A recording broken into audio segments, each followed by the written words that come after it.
Bonjour à tous, pour cette dernière vidéo de la création d'un masque en latex, vous aurez besoin d'un masque permettant de se protéger des vapeurs d'ammoniac, car elles sont assez agressives. Avant de placer le latex liquide dans le moule, on aura besoin d'appliquer un produit permettant de démouler facilement votre masque en latex. Pour cela, j'utilise l'Ease Release 200. C'est à utiliser dans un endroit bien ventilé.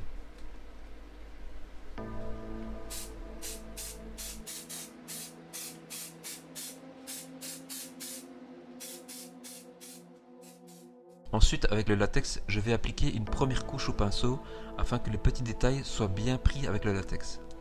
Il faudra réaliser plusieurs couches avec cette technique, car la couche appliquée à chaque fois est assez mince.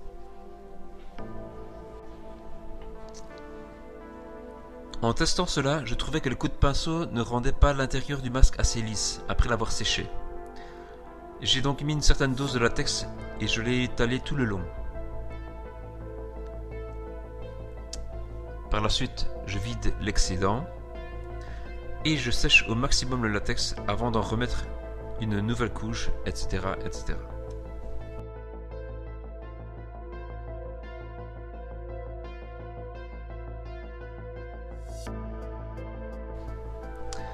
Après environ 10 couches de latex, je décide d'arrêter et de voir le résultat.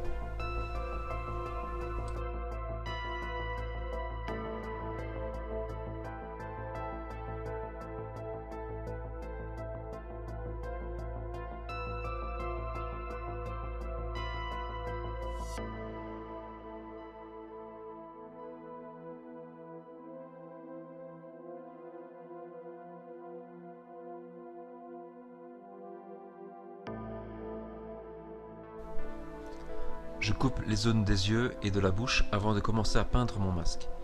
Et je vais le tester un peu.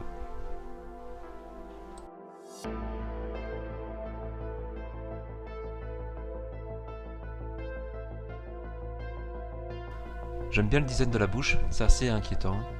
Et le masque me colle bien au visage.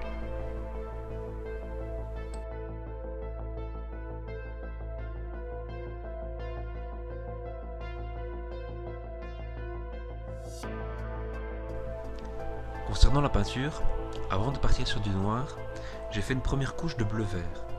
J'utilise de l'acrylique mélangé à du latex, sinon la peinture ne prend pas.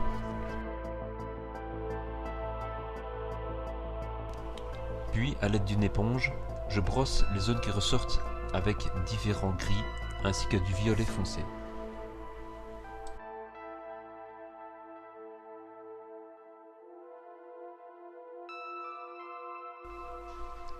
J'ajoute enfin du rouge, de l'orange, du violet pour les blessures et les brûlures.